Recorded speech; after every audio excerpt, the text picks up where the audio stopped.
พิ่นให้เจ้ามาให้คอยไปช่วยน้องโกมต่อสิบ่ตามเพิ่นว่านั่นนะเพิ่นน่ะแบบให้เพิ่นว่าเพิ่นส่งบอกบ่ดีแล้วแม่นบ่แม่นเขาสิเป็นคนเดียวกันได้แม่นอ้ายคนเดียวนะติแม่นบ่ได้ออกชื่อเสียงในนามเพิ่นว่า 2,000 บาทเนาะจะชำสิไล่ก็ไล่อยู่ร้านเอานับเบิ่งแล้วยังอันนี้รวมทั้งค่าธรรมเนียมพร้อมขออนุญาตเด้อเอาเจ้านับแล้วเด้อจะนับแล้ว2 3 4 5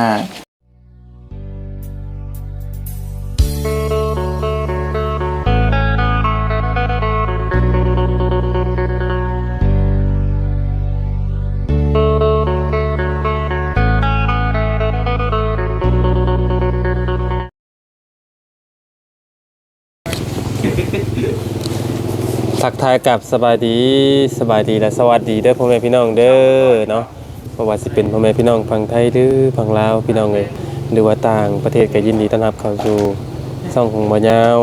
ชาแนลคือเก่าพ่อแม่พี่น้องเอ้ยเนาะเอ้าเนาะพี่น้องพอมาเจอกับบ่ยาวในตอนนี้พ่อแม่พี่น้องเอ้ยบ่ยาวยังอยู่เฮือนอยู่ซ่านทางเฮือนสาวเตลเนาะหลังจากขึ้นเฮือนขึ้นซ่านใหม่พี่น้องเอ้ยเนาะทางบ่ยาวเองก็จะได้มาพอดีมีทางผู้ใหญ่พี่น้องเนาะได้ส่งเงินมาผ่านทางช่องของบ่ยาวชาแนลพี่น้องเนาะก็พอดีส่งมาให้ทางน้องครอบครัวน้องกลมพี่น้องเนาะน้องกลมที่ทางบรีไปถ่ายทำนั่นแหละพี่น้องเนาะที่นี่เพิ่นเลยว่าให้ทางบ่ยาวนี่เอาเงินมาให้ทางบรีจำนวนเงิน 2,000 บาทพี่น้องเนาะรวมทั้งคนค่าธรรมเนียมออกกันแหละพี่น้องแต่บอลยาวแรกเป็นเงินกีบมาแล้วเนาะเอาก่อนอื่นก็ต้องขอบคุณทางผู้ใหญ่ใจดีหลายๆเด้อเนาะที่ไว้วางใจและให้บอลยาวเป็นสะพานบุญให้เนาะเอาการเรียวซีนี่แหละพี่น้องเลยไปอัปเดตเขื่อนซานหลังจากเขื่อนซานใหม่ของสาวเตียวอีกรอบนึงพี่น้องกันเนาะขึ้นซ่านทั้งสเตลก็ถือว่าเรียบง่ายเนาะพี่น้องเนาะเรียบง่ายพอสมควรพี่น้องเนาะง่ายสุดๆแหละถือว่าง่ายสุดแหละพี่น้องเนาะเห็นเราก็ดีไปอีกแบบนึงนะพี่น้องเนาะกับบ่วุ่นวายเนาะก็อีกคักอีกแบบนึงเอาสัตว์พี่น้องก็มีที่ว่าสิเข้าไปเบิ่งก่อนพี่น้องเลยทางสเตลหลังจากขึ้นซ่านใหม่เนาะแล้วก็บื้นสิมาถามมึงเลขมึงเบอร์เราอยู่พี่น้องเลยโดยเนาะสักพี่น้องเลยเนาะสบายดีล่ะอันนี้เป็นไผนี่ร้านเจ้าบ่ร้านเท่ๆบ่น้องเมียอ๋อสบายดีเป็นได้ไรเป็นเรื่องกระซ่านใหม่แหละโล่งใจแล้วโอเคแล้วเนาะมีความปลอดภัยแล้วเอาแต่ก่อนระแวงอยู่ใช้อันมองเก้าด้วยใส่ง่ายแต่บ่เบิ่งดูฮะบ่ง่ายปะมันกันเอ้าบ่เครื่องของกันนะบ่ของกลางโอ้นั่นไหมมั่งเลยตินี่บ่เครื่องอันกระตูบนี่บ่มั่งบ่ซะสิมั่งไปปลูกให้พออยู่โอ้จะอ๋ออันนี้คือหม่องที่บางคนอยู่เนาะมันก็ฮกธรรมดาเนี่ยพี่น้องเนาะหลายคนเขาจะหากันมาทันได้นอนนำกันหลายคนเนาะมันเป็นนอนตัวมัดบ่เลยโอ้ยาวเลยกันฮอดพุ่นมันคือมะเร็งนี่นอนบ่พุ่นมะเร็งเนาะนอนในเรือนพี่น้องเนาะมะเร็งกัน4คนมะเร็งนี่นอน4คนอันเจ้าไปบอกคนก็ว่าจะคนแต่เจ้าเกือบสิหมดบาทมันบ่มาบ่หรือว่ามันมีหลายงานมันมีหลายงานเลยเนาะมีงานดองอยู่นกอยโขกแล้วก็คือว่ามีนกอยห้วยหันก็คือว่าสงกรานต์อีกโอ้3งานมื้อนี้3งานกับเมื่อวานนี่เพิ่นก็เมื่อวานมื้อใหญ่เนาะพี่น้องเอ้ยเนาะแต่ว่าในทีมงานเฮานี่มาทุกคนอยู่เนาะเหลือแต่ลุงเฮิมเนาะกับบ่อป้องพี่น้องเลยเพิ่นอาจจะมาหลังบ่หรือว่านี่ไหนเนาะยังเป็นค่าเวียกค่างานบ่บุญสารวัตรนี่แล้วนอก นอกไข่เมื่อวานนี่เนาะ เชียวหากันนอกจังว่าบ่ได้ จังว่าเนาะ เออ แหมบ่ได้มาบ่ได้ โดยถือว่าเรียบง่ายเนาะเป็นเฮือนคือซานเจ้าเนาะ เลย เรียบง่ายที่สุดไปๆเข้าไปเบิ่งเฮือนซานพุ่นแหละพี่น้องเอ้ยเออถือว่าเรียบง่ายพี่น้องเนาะอันนี้จะอยู่ในกินเบิดดับบ่นี่ตักไว้อย่ามันบูด จะได้เสียเข้าผม อืม พ่นจะหน่อยย่อเต้าเข้าไปในแล้วก็ย่อหมอไปเด้อไว้ไปอยู่ไหน โอ้หลังจากขึ้นเฮือนขึ้นซานพี่น้องเอ้ยเนาะ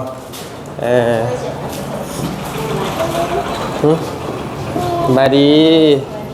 เนาะนั่งดินอยู่นี่บ่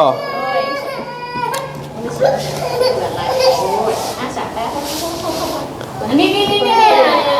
บ่ให้อีกเลยนี่สิพาจังให้หมอนี่อันนี้บ่คือห้องเราสินอนน่ะนอนเดี๋ยวเพิ่นก่อนนอนห้องไหนพี่น้องเอ้ยเนาะพี่นอนเรากับพอดีตะเปาะอยู่พี่น้องเอ้ยเนาะคักกะดีเนาะ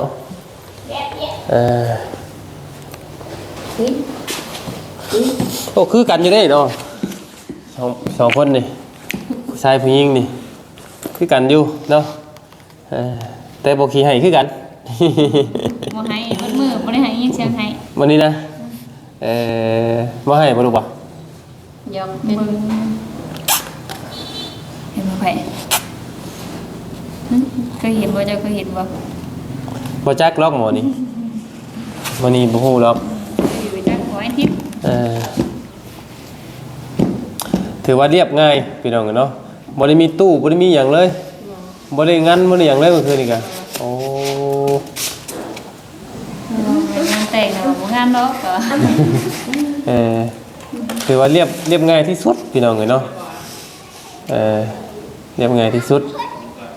ก็ทาได้คันบ่สูตรเพิ่นทาได้เฮาว่าทาที่งานก่อนเพิ่นว่าบ่สูตรก่อนก็ได้ หมอสูตรนี่ชุมเฮาก็มาบ่ได้ทันเลยเนาะอ๋อ แล้วพาไปเวียกรายงานเนี่ย สูตรแล้วปั๊บเพิ่นก็ไปปั๊บเลยบ่บ่ได้กินข้าวทำหน้าเบิ่งเนาะพอ อิ่มจ้าพี่น้องเอ้ย เพราะไม่สิเปื้อนนี่ อันนี้มาเก็บตกมากล้วยก็ยังบ่ตึงซ้ำเนาะมันบ่มีเนาะ เลย บอกข้าวเนี่ยมาแต่ทางบ่ได้เฮาเบิ่งนี่3มื้อจักสิได้กินเนาะขึ้นเฮือนขึ้นซานใหม่อย่าให้เด้อบัดนี้เด้ออย่าให้เด้อขึ้นเฮือนซานใหม่แล้วบัดนี้เด้อ เลยเลือกเบิ่งสิจ้ากัน ถูกจากก่อนเด้วยฮะ ถูก แล้วอย่าเฮ็ดอย่า เดี๋ยวลงเพลงเนี่ย อย่าไปอันเย่ห้างเตนนะเนาะเมื่อคืนนี่ก็เบิดคืนพี่น้องเนาะให้เมื่อคืนนี่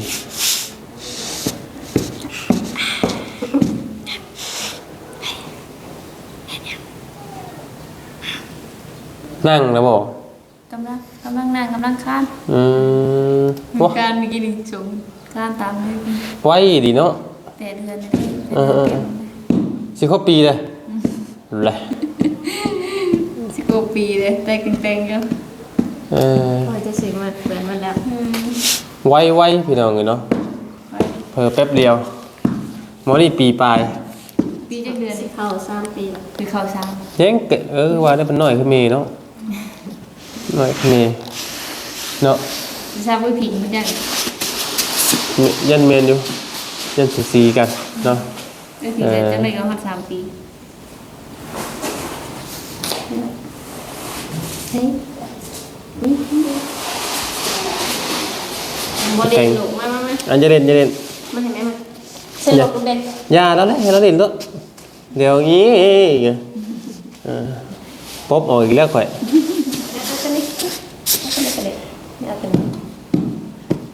ไปเสร็จไป ไปอยู่ได้กินกับพ่อกินอยู่บ่เรืออีกติโอ้ ไปซื้อเพิ่มไปสาม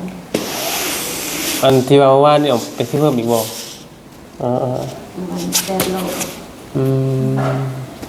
จ้า จำ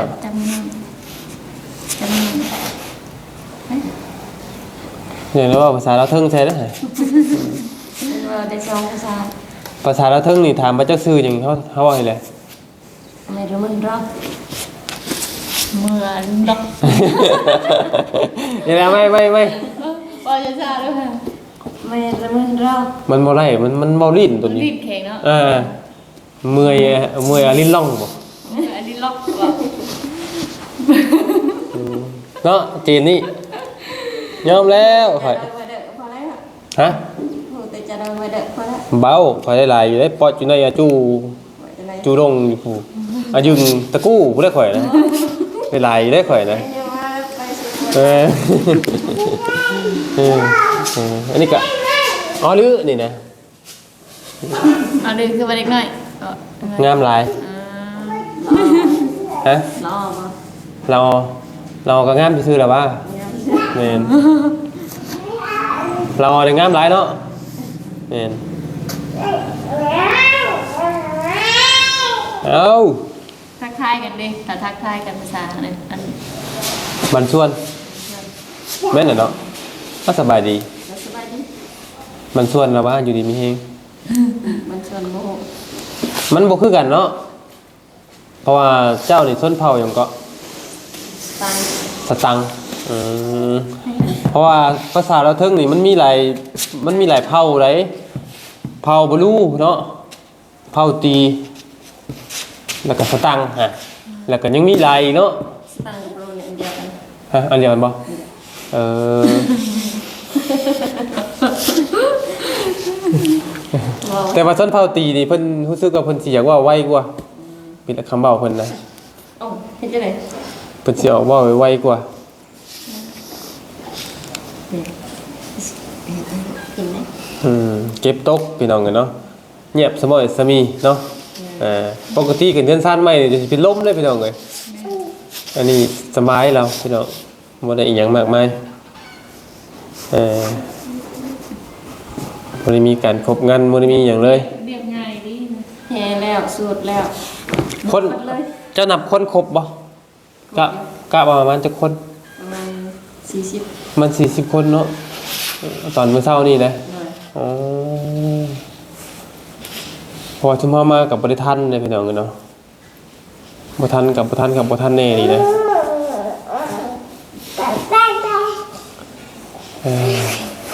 โทรเฮทรายมากับบ่เพิ่นบ่รับครับมาสิเจ้าวาดเพิ่นก็บ่ได้อยู่อันบัดบ่ เนี่ยไปบ้าน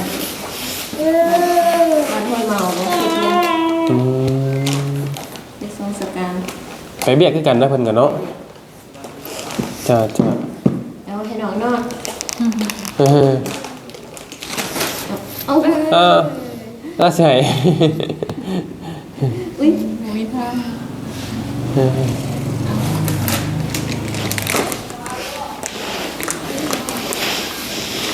นั่นลูก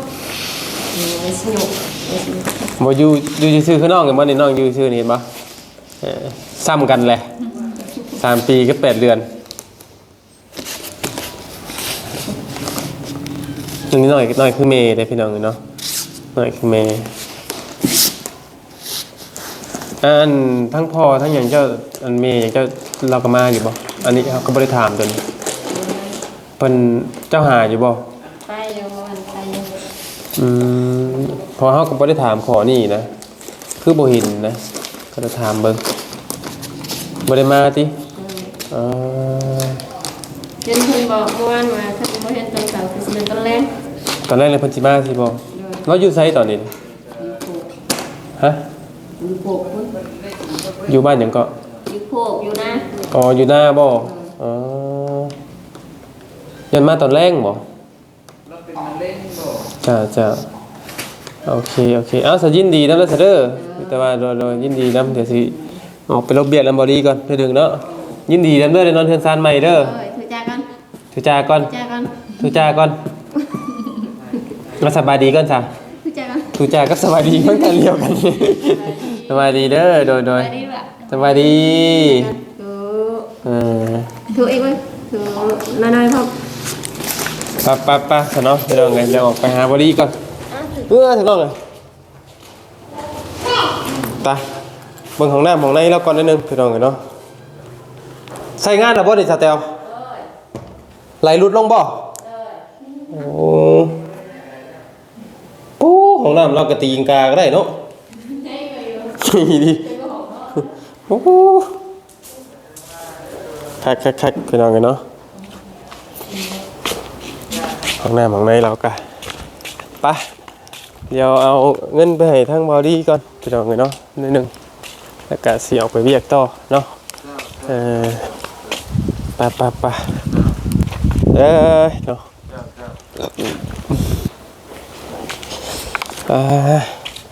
สบายดีเด้อทางบ่าว สวัสดี สวัสดีเนาะคักเนาะเป็นกันซานเราแบบ บอกงามบ่เอาตั้งนี่เอาตั้งนั่งตั้งก็ นั่งอยู่แบบ กินข้าวกินน้ำแล้วบ่ เจ้าอะไรกินละ เนี่ย เอา เอานี่เอา กินว่าซะ เฮ้ยบอกยาแล้วเดี๋ยวไปหากินเอาข้างนอกก็ได้ เพราะว่าที่นี่พาไปน้ำบ่อเตียงในอยู่เฮีย เจ้าเนาะเพราะว่าถือว่า เรียบง่ายเนาะเป็นเพื่อนซานใหม่แล้ว ตั้งเช้าข่อยก็บ่เห็นว่ามีไผมาบ่นี่ไหนจังไดหลายบ่จากคนมื้อเช้านี่ โบฮู้ข่อยกับมาประท่านด้วยกันนะ เพิ่นได้อีเป็นอันนั้นบ่เรือว่าจะได้ เฮ้นะเฮ้อยู่ กับมันมื้อคืนนี่นอนดึก นั่งกำลังกันประชุมกัน เจ้า เป็นผมตื่นขึ้นอยู่ มาเมื่อคืนนี่ข่อยกับเบะมาเบิ่งอยู่ได้มาส่งอะไรข่อยกับเบะเพิ่นมาเบิ่งเพิ่นนั่น นี่บ่ แม่น โอ้ ลาบไก่ลาบหมูอุกถึกอยู่เนาะแล้วสายพี่น้องกันบ่ว่าหลายอย่างห้างเนาะกะพอดีมีทางเงินผู้ใหญ่เพิ่นได้ฝากมาให้บ่าวยาวพี่น้องกันเนาะให้มามอบเงินให้บอดี้เด้อว่าซั่นเนาะบ่ออกซื้อบ่ออกประสงค์นามพี่น้องกันเนาะเงินน้องหยัง เงินน้องกลม แม่นเงินน้องกลม น้องกลมข่อยไปเจ้าน้ำให้นี่บ่ กะสินั่นน่ะ เจ้า ติ เห็นได้เบิ่งคลิปอยู่แล้วว่ามันนับเพกน้อยนี่แหละมีกลมเดียวนั่น แม่น ที่เขามาน้องกลม เนาะ 2,000 บาทบ่ดีเอ้ยข่อยเลขว่าเป็นเงินกีบแล้ว แต่ว่าบ่ฮู้ว่าเท่าไหร่ โอ้เพิ่นให้เจ้ามาให้คอยไปช่วยน้องกลมต่อสิบ่ ตามเพิ่นว่านั่นนะเพิ่นน่ะแบบให้ โอ้ เพิ่นว่าเพิ่นส่งบอกบ่ดีแล้วแม่นบ่ แม่นแม่นเขาสิเป็นคนเดียวกันได้แม่นอ้ายคนเดียวนะติ แม่นบ่ได้ออกชื่อเสียงในนามเพิ่นว่า 2,000 บาทเนาะจะชำสิไล่ก็ไล่อยู่ร้าน เอานับเบิ่งรถแล้วยัง อันนี้รวมทั้งหักค่าธรรมเนียมพร้อม ขออนุญาตเด้อเอาเจ้านับรถแล้ว จะนับแล้ว 2 3 4 5 6 7 8ก็อันนี้ล้านหนึง10นี่ 2ล้าน2 ล้าน2 4 ล้าน2 44 44,000ก็ 44,000 ประมาณนี้แหละก็เพิ่นหักต้องหักค่าธรรมเนียมนี่เด็กพี่น้องหักค่าธรรมเนียม20บาท2,000เป็นหัก20บาท 10%บ่ก็เท่า 10% 1,000เป็นหัก10บาทเด้2,000ก็หัก20บาทนั่นแหละ จะ แม่นบ่วะแม่นเลย11,000เพิ่นหักแม่นบ่11,000เพิ่นหัก100แม่นบ่ ก็เพิ่นหัก20%มั้งทันเลย ก็แม่นเลย11,000หัก100คึกเลยบ่ได้ซะว่า1,000เพิ่นหัก10บาทเด้ว่าหยังก็11,000เพิ่นก็หัก100นึงถึกแล้ว แม่นน่ะ แม่นแล้ว10บาท มีแต่มาให้ทางบอดี้ ดำเนินการ ดำเนินการตอนนี้น้องเพิ่น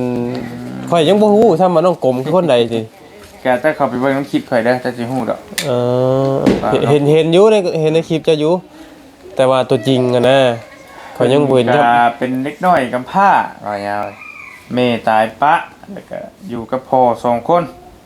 พ่อแล้วก็บ่ค่อยแฮงๆไปแล้วเจ็บบ่นอนเด็ดอยู่บ้านนาแพกน้อยมื้อวานนี่บ่ลี่หาก็ไปจ่ายค่าเจ้าน้ำบาดาลให้เพิ่นหาก็เจ้าน้ำบาดาลให้น้องเพิ่นแล้วตัวน้ำบาดาลใช้ใดทั้งนี้ก็แล้วก็พอดีแล้วเงินน้ำบ่ลี่ก็มีอยู่ 3,000 มีผู้ใหญ่เพิ่นฝากไว้เป็นอ้ายคนเดียวกันนั่นแหละเพิ่นฝากไว้ 2,000 แล้วก็ผู้ใหญ่อีกท่านหนึงเพิ่นฝากมา 1,000 เพิ่นว่าไว้ให้บ่ลี่ซื้อเครื่องเฮียนคือหยังให้น้องเพิ่นแน่ว่าซั่นแต่ว่าบ่ลี่ไปถามมานี่แล้วเพิ่นว่า พอน้องกลมเราว่าโรงเรียนมันสิปิดเทอมแล้วสิฮอดยามดำนาล่ะอันสิเข้าก็ยังกระเทินหั่นน่ะแต่วันนี้บอลลี่ก็เลยว่าสิมาเฮ็ดแนวใดเด้หรือว่า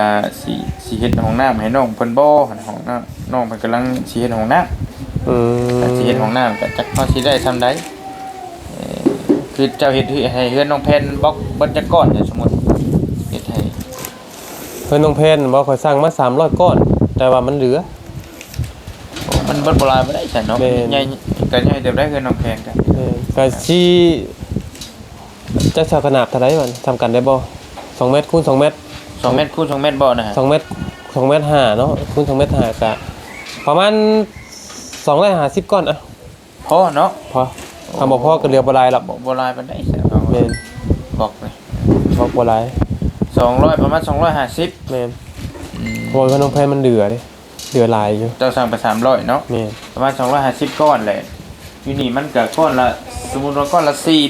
4,000 เนาะ มันบ่ได้ไล่ไปเลยนะขออนุญาตพี่น้องก้อนละ 4,000มันกระเทินเนี่ยก็เจ้าก็บ่อยากไปส่งอีกเล่มหน่อยแล้วก็ได้ล้านหนึงเนี่ยอยู่บล็อกนี่ ไรเนาะ บล็อกเรื่อยๆ200,000ปลายนี่ล้านหนึงแล้วก็น้ำข่อยอีก 3,000แล้วก็สิซื้ออย่างไรซื้อปูนซื้อเฮซื้อทรายไปซั่นแล้วก็จ้างสร้างอีกซื้อไม้ซื้อสังกะสีก็หลายอย่างอยู่เนาะ โดย เห็นว่าห้องน้ำนี้น้อยก็ได้ ซื้อสังกะสีเนาะ ซื้อไม้ก็จักเบิดเท่าไรไม้อีกครับ ครับตอนนี้สร้างได้บ่นี่ จ้างสร้างอีกเฮาสิ ลายอยู่ได้ตีไปละ20,000ปลายแหละ ห้องน้ำมันชื่อนี่แหละ นี่ แต่ว่าท่อเรามีแล้วแหละเราถมเรียบร้อยแล้ว อืม พวกท่อโถชักโครกก็มีแล้ว 20,000ปลาย แต่ว่าคันว่ามันนั่นก็สิเฮ็ดบ่ใหญ่ปานชำเพิ่นน้องแพนนะเฮ็ดน้อยกว่าฮัดอีหยังสินะบ่ยาวมันพอให้เราได้เข้าเขายังก็ได้แหละ จ้ะ สิว่านั่นแหละ โดย ทั้งเบิ่งก่อนอันนั้นก็สิเก็บไว้นี่แหละ มีแต่เจ้าไปจัดแจงเอาเองโลดเพราะว่า โดย ข่อยก็บ่ฮู้ว่ามีหยังแน่เนาะเพราะว่ามันยังบ่เห็นน้องเพิ่นจักเทื่อซ้ํเป็นน้องเนาะอยู่ไกลบ่ มันก็บ้านนาเพกแล้วก็เลยไปผ่านไปอีก3ครัว2ครัว3ครัวพุ่นนะ เขา คือสิใกล้กับบ่ใกล้นะว่าหยัง บ่จันทร์ก็บ่เชียงไปเราไปทางข่อยไปมื้อวานก่อนเรานึกว่าข่อยตัวเราบ่เราอ่ะผ่านไปครัวหนึงก็บ่ทันฮอดครัวที่ชองก็บ่ยังบ่ฮอดผ่านที่ประชาอีก ห่วย ประชาหิมทางเป็นป่าเปรี้ยวคือไปทางนี่ ห่วย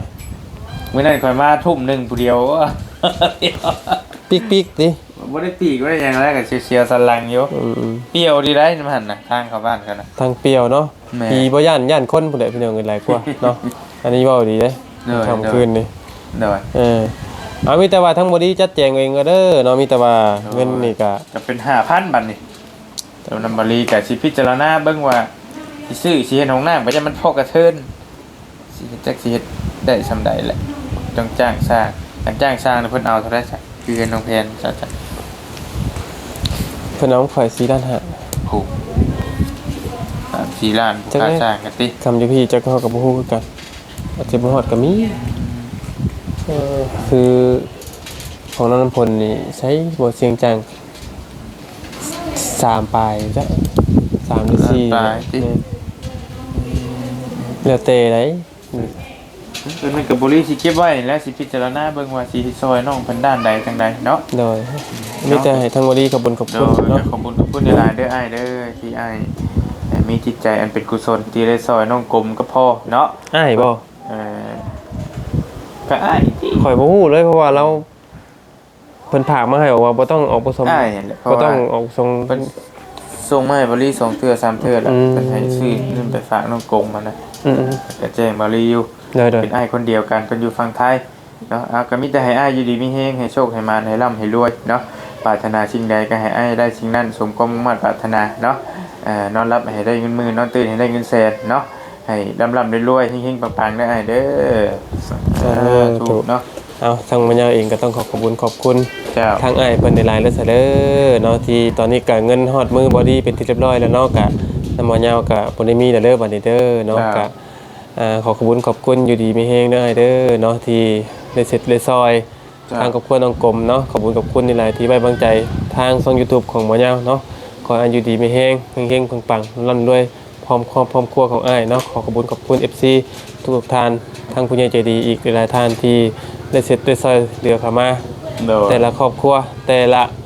เขตเนาะขอบคุณในไลน์สำหรับคลิปนี้ทั้งหมดยาวเองก็จะได้ขอจบคลิปปิดคลิปลงเพียงแค่นี้ก่อนเนาะขอบคุณในไลน์เจอกันกับคลิปหน้าเนาะเพื่อนเนาะ สบายดี สบาย เด้ ดี อ สบายดีเนาะ โดย